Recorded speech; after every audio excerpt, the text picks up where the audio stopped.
Hello and welcome to England Cricket on 99.94 Cricket every day. I'm Daniel Norcross from Test Match Special, BT Sport, Wisdom Cricket Monthly, Zero Ducks Given podcast, if you're interested. And I am delighted to say that I am joined by the Whiff Waff, the Piff Puff, the Puff Pastry Hangman himself. He's awake. He's wide awake. It's dark in London. Oh, not London, wherever you Nowhere are. near London, mate. Middlesbrough, Hartlepool. Somewhere. The North Yorkshire Dales is very beautiful. Come and visit. It is lovely, isn't it, up there? But it's dark because it's only 7 o'clock in the morning where you are. I'm in Hobart. Not in Hobart. I'm in Canberra. I'm going to go to Hobart in a couple of days. You don't know where either of us are. This is rubbish. I'm all over the place. I'm absolutely exhausted. I'm a wreck of a man. Anyway, this bodes well for the podcast, doesn't it? With that in mind. England Cricket on 99.94 is your new home for England cricket content, and we will be dropping into your podcast feed and on YouTube or the 99.94 app several times every week. So please rate, review, and subscribe.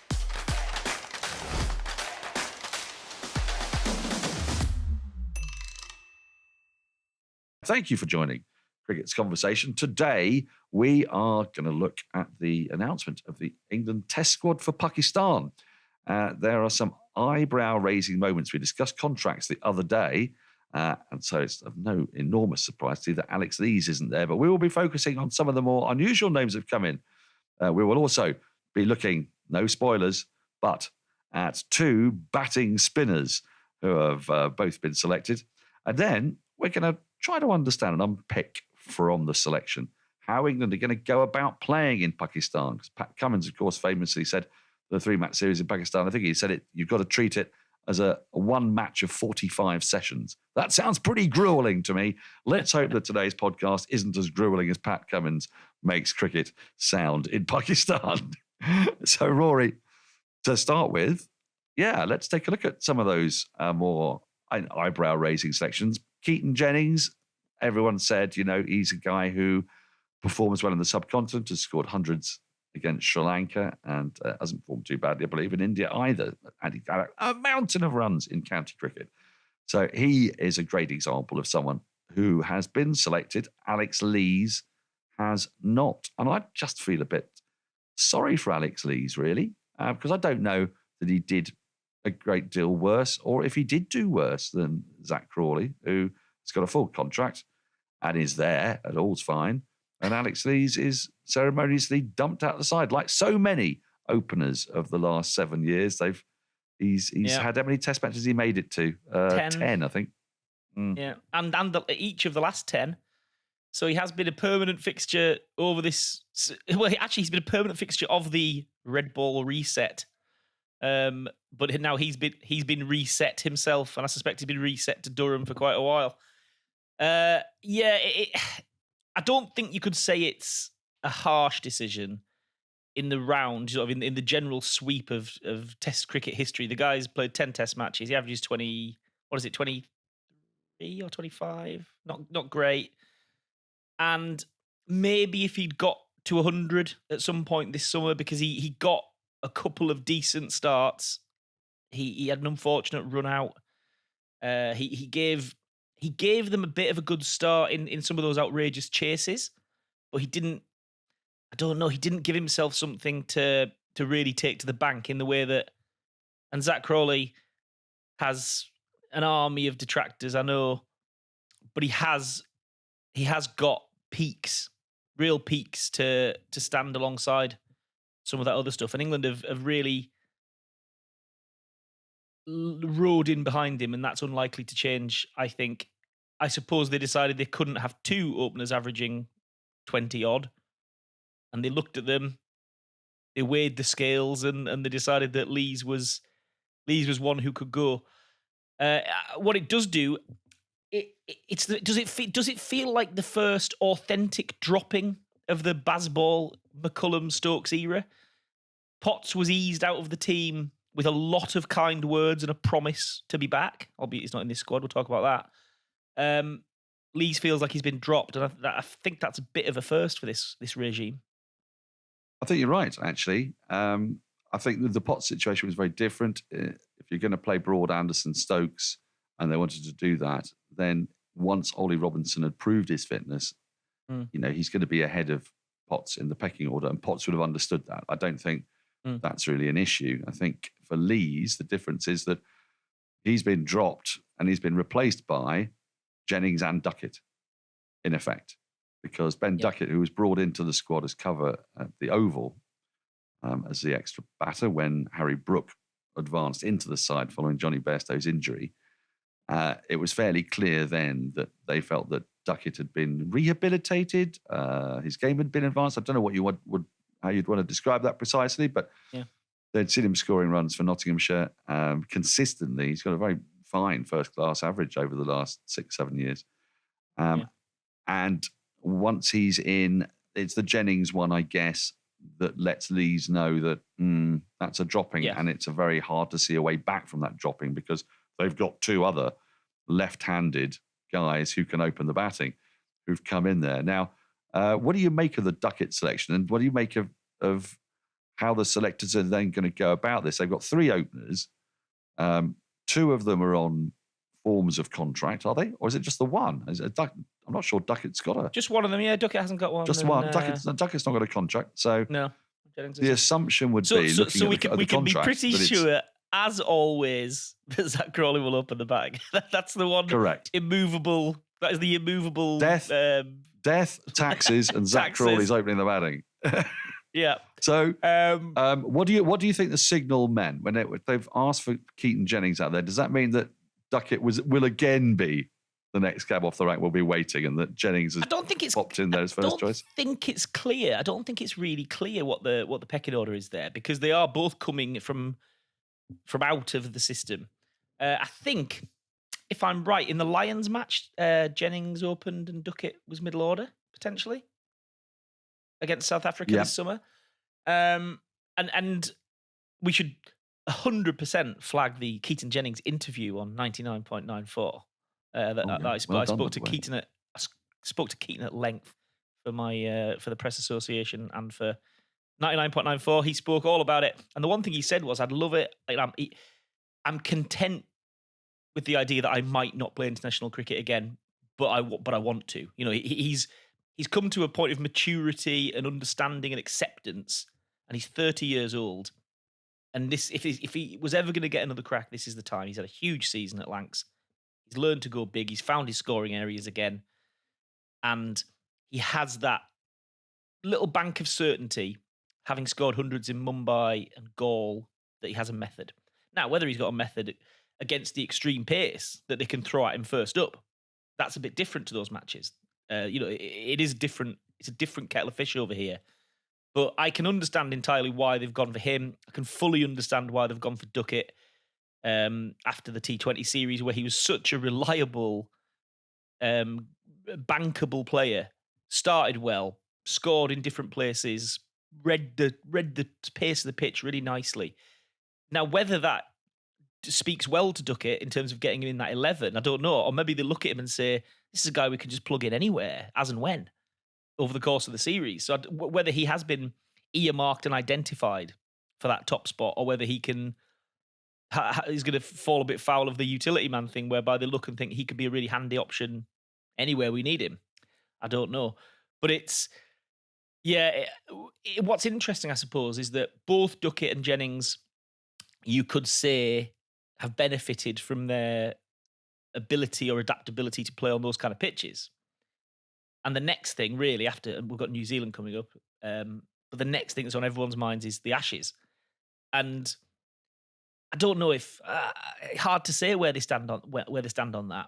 And it's not obvious that this England team. Well, it is obvious. I tell you what, it is obvious. This England team are not planning for the Ashes in the way that the last regime was always planning 9 months ahead. They're just trying to get this series won, so they've picked two batters who are going to play well out here, hopefully. I think that's spot on. I think that's a really astute observation as well, actually, because this is a side picked, I think, for Pakistani conditions. The only caveat I'd have with that is that Keaton Jennings is, in India and Sri Lanka, fine, but Pakistan pitches are so slow that Pakistan bowlers don't tend to be spinners. And we're going to come on to that conundrum shortly. But it's a place where pace really rules. And that's why Pakistan produce such a dizzying array of brilliant, talented bowlers who can do a lot with the ball, because they have to, because you can't get much out of those pitches. And it was actually bowlers like Jasprit Bumrah who kind of, humiliated Keaton is a bit of an I don't mean it quite as brutally as that, but the dismissal at the Aegeus Bowl was one that looked awful, and it kind of signalled the end of that phase of his career, didn't it? And his it was produced game was in by a very different place, though. That's very true. He'd lost all his scoring shots, so in a way, that Aegeus Bowl dismissal, it came about from he had a lack of options. He didn't trust his options, and he's not in that place anymore. So he is in a different place. But actually, when I spoke to Keaton, I asked one of the questions that you sent me on WhatsApp about, does it sort of piss you off a bit? Been flagged up as subcontinent specialist when you make 100 at Old Trafford and you might not see a spinner all day long. And he said, yeah, people have got that a bit backwards, haven't they? Because if you open the batting in England, you're not down on your one knee sweeping in the first session, are you? Let's be honest. No, that's absolutely right. Just before we move on, no great surprise, no Stuart Broad. He's got kind of a family leave, if you like.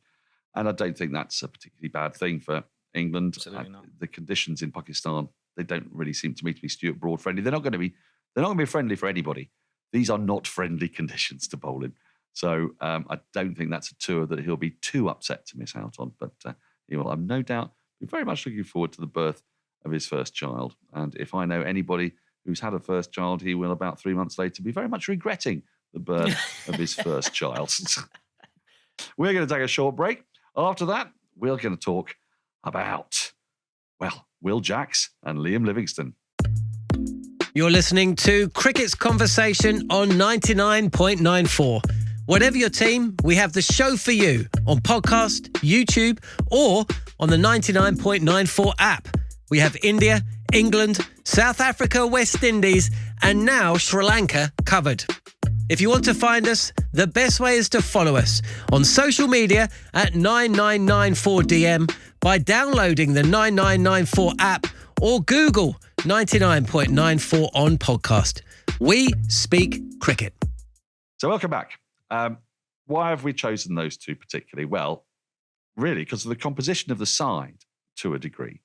And it is that here are two guys I think at any rate, are going to be vying for a place.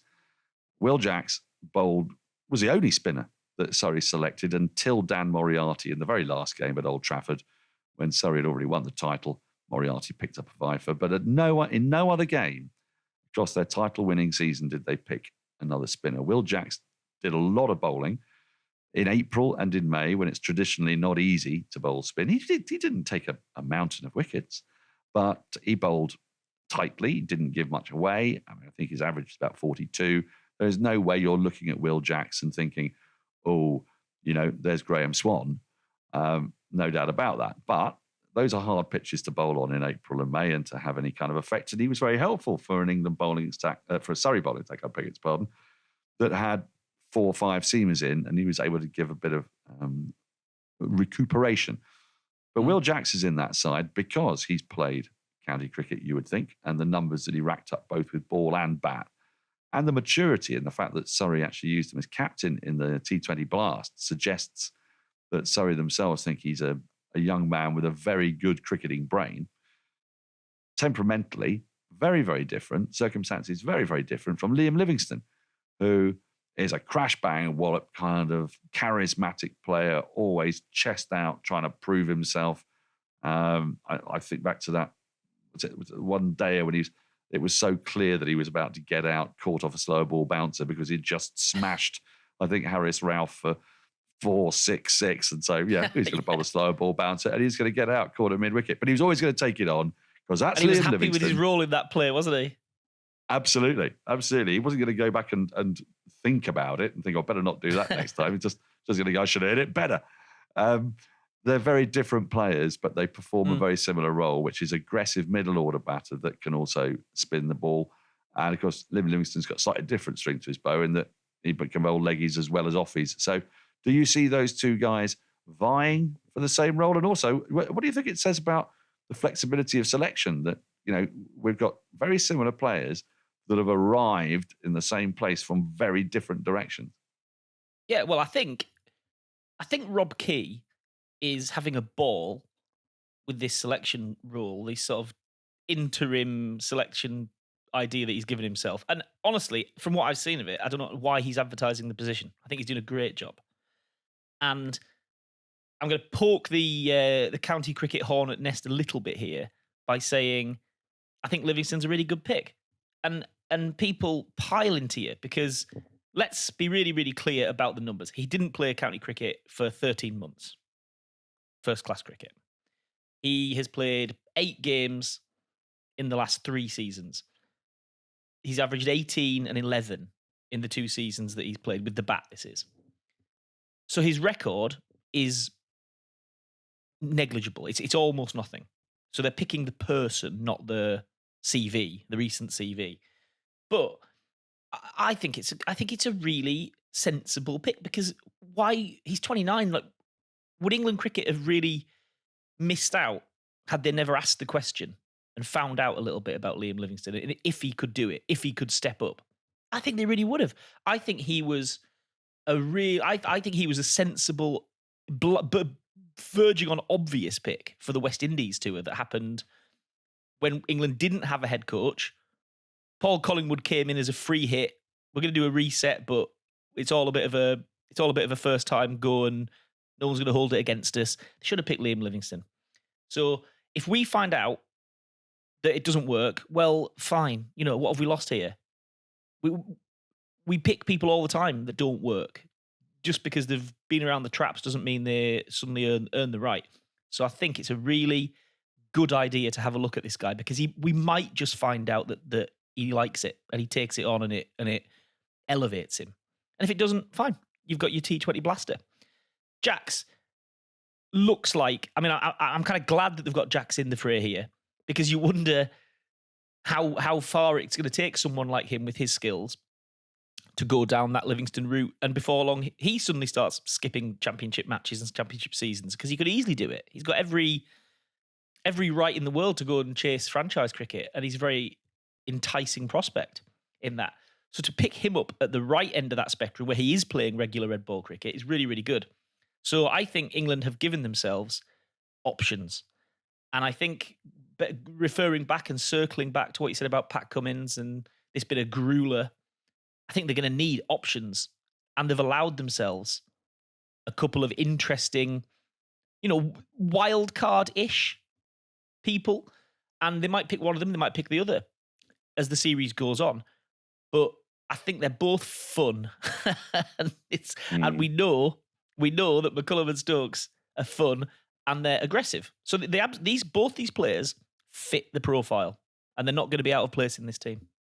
Well, in the third part, coming up very shortly, we're going to look exactly at that, at the fun, at the makeup of the side. But just before we do, to finish off on this topic, they're vying for one place, it seems to me. It's possible that they're not, but I think they're vying for one place, just as I think Duckett and Jennings are. So you've got Crawley, Duckett and Jennings. You've got Pope, you've got Root, nailed on, 3-4. You've probably got Brooke, haven't you? Yeah, I reckon. Or I would imagine it's Brooke. You've got Stokes at 6. So I'm still not 100% sure where they go. It could be that it's Brooke or Livingstone or Jacks. Now, before we get to part 3, where we will speculate more on that, is there a pecking order within the Jacks-Livingstone axis? And if so, which way round do you think it is? I have absolutely Is it no the man idea. who's played the right? No, I don't think I do either. I don't think I do. I'd be like, all I would say is, if I am absolutely pushed, as you were really viciously pushing me, pick the Cumbrian fellow where possible. That's my motto. So that'll be Livingstone. It's time for our final break. And after that, we're going to be talking about what this selection tells us about how England are going to approach 45-session cricket. If you love the language of cricket and want more, then head over to the 99.94 app and you can hear all of our podcasts and cricket commentary. We're adding new shows all the time and covering cricket series from all over the world. Be the first to hear all of our announcements by following us on social media at 9994DM. Welcome to Cricket's Conversation. Welcome back. So 3 test matches, 15 sessions per test match, hard work on hard pitches. And I'm just going to take a look at that squad, run you through a possible team. It's just a possible team. So, Crawley, Duckett, Pope, Root, Livingstone, Stokes, Folks. That's my top 7. Okay. Robinson. I'm going to flip the Cumbrian lads. I think Stokes about 5, won't he? He might do. Robinson, Leach, Wood, Anderson. Now, big tail. That is a top 6 that could go ballistic. And even if Jennings comes in instead, it's a top 6 that's pretty damn punchy. It seems to me that Ben Folks might be the guy who's going to have to do the grueling hard yards, but he's got no kind of tail to speak of. Once again, England have got a pretty horrible tail. Now, I think a couple of things we can learn from the selection is that they know that they've got to get pace into that side. But these 3 matches, Rory, are back to back to back. I mean, it starts, doesn't it, on the 1st of December and it ends on the 21st. So there's not even like, your week and a half break between 2 tests. And people will have to bowl for long periods of time. At the moment, England are being very careful with Mark Wood. Very careful with Mark Wood. In T20s, he's not playing 2 back-to-back T20s, and he's only bowling 4 overs at a time. Now, of course, it's October now, and his fitness could be very different by the time we get to December. But it could be for the worse because they've just come out of the T20 World Cup. His match fitness will be an open question entirely for those longer matches. It really, really, really will. So, and with no Matt Potts, I know you're itching to talk about that. What do you think this tells us about England's approach? Because it strikes me that it's telling us that they're not taking a second spinner because they don't believe they've got a second spinner that's good enough to justify their place in the side, and that actually Pakistan pitches, you don't get bowled out by spin as such. Your spinner has to do a job to look after your seamers. Is that a fair reading of what it is that England seem to have gone with? I think so. I think there's also, because there's been so little Test cricket in Pakistan in the last period of time, there's a little bit of uncertainty as well, I think. I think this idea of, Pakistani pitches will be X, Y, or Z might be a bit presumptuous because pitches do change and there's not a great body of work to lean on in recent times. But yeah, I do think if there's anything in this squad that I would sort of be a bit tentative about, it's I look at it and I'm saying, who are you absolute banking on to bowl a big, long, dirty, horrible spell, which may be coming down the traps? And you look and you've got Jimmy Anderson, and you really don't want to break Jimmy Anderson in Pakistan, like before the Ashes. You really don't want to do that. The guy is 40 years old, has picked up a couple of muscular injuries, and of late hasn't really bowled loads and loads through the middle. So that leaves a bit of work to pick up. Now, when Ollie Robinson picked up that extra work in the Ashes, didn't come out all that well from it. Now, I think with Matt Potts been left out, because actually I looked at Matt Potts and thought he might be someone, having been dropped at the end of the English summer, who they had penciled in to do a bit of grunt work in Pakistan and keep bustling in, because he's strong, robust, bowls loads of overs, turns up again.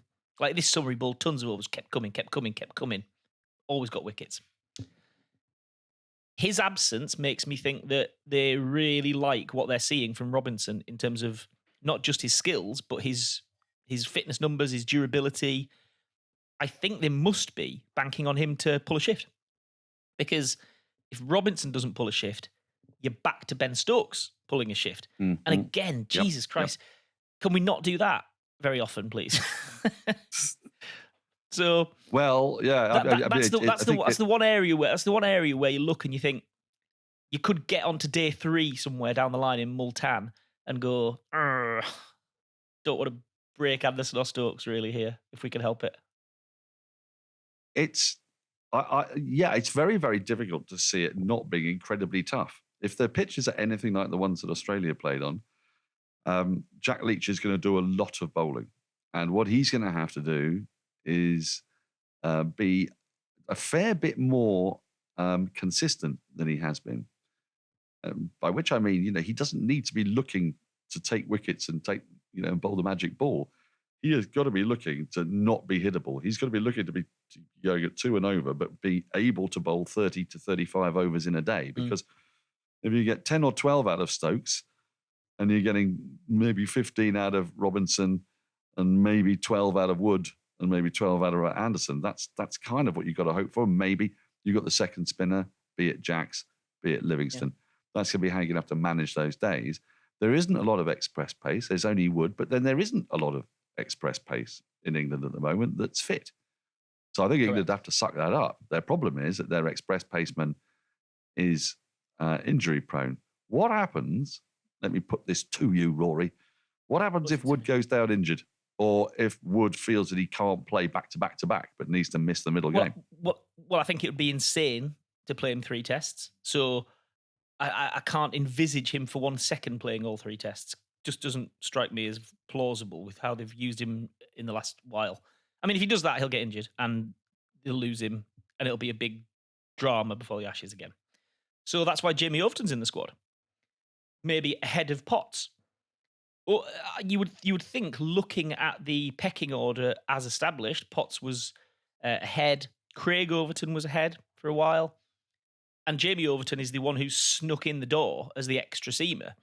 Well, I assume Jamie Overton is the extra seamer because he's going to deputise for Mark Wood and try and bowl at the peak of his pace and provide a stand-in on that front. So I think that's what they'll do. I think it's probably preordained. It might be that Wood plays 1 and 3 and Overton plays 2. But that's the only thing I think. I do wonder, and I have seen reports obviously that they obviously have a Lions game in Abu Dhabi beforehand. And it seems as though some people will, because 15's a pretty light squad to take for 3 back-to-back tests. So it seems as though 1 or 2 people might come over as extra sort of travelling reserves, as we had in the COVID era. So young Rayan Ahmed, like Saqib Mahmood has been perhaps as well. Yeah, exactly. Yeah. So Saqib Mahmood is one who, if he comes up well from that camp and bowls well in the match, he might travel. And as soon as you travel, it's one of these things. They always get listed as reserves, and then if you ever ask anyone, ever on a tour, if somebody's in the country, and you say, "Is so and so available for selection?" They go, "Well, he wouldn't be here if he wasn't." So as soon as someone like Saqib Mahmood or whoever it might be is in the country, well, they're in play. So it's a 15-man squad that could be a 17 or 18. My one last observation before we go on this, and I'd like to know how you see this, is that what England's approach was during the summer was to be going at 4.5, 5 and over.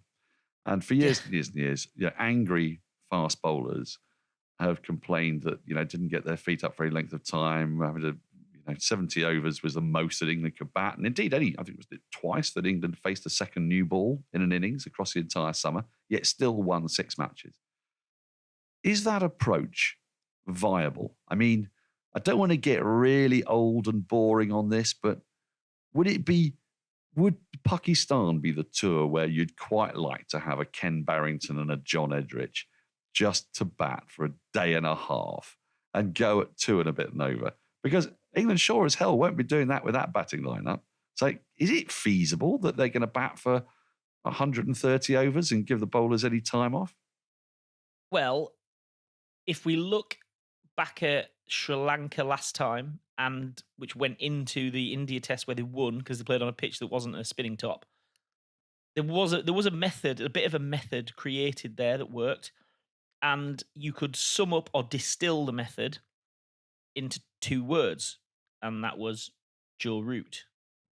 And I would be tempted to say England's prospects of batting long and big hinge very heavily around those same 2 words, Joe Root, bed in. I mean, I remember Joe Root talking about 2 years ago when the Pakistan tour that was eventually cancelled was first floated. And he said, can't wait to get to Pakistan and play on those pitches. Like, he's a guy who's hungry for runs. If they're nice batting pitches, he will be looking for a bloody big one, a big old tour, fill his boots, fill his pockets with all the runs he can find. And if England can bat around him, they'll get a score. Get a good score. Well, I tend to agree with you. I think that is it. I think that's the only way that England bat for any length of time, because it looks like they're going to go to Pakistan and play like nobody goes to Pakistan and plays. And obviously, here on 99.94, as the England Cricket Podcast, we wish them the very, very best. Thank you for listening to England Cricket on 99.94, where we speak cricket every day. Please rate, review, and subscribe wherever you enjoy your podcasts.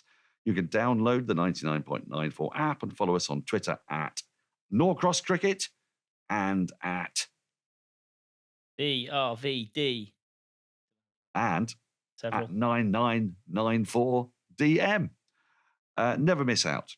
Join our 24/7 conversation on social media. Follow us at 9994DM. Cricket every day, your way. But for now, until a couple of days' time or so, because we're always popping up, it's goodbye from me and Rory. Bye-bye.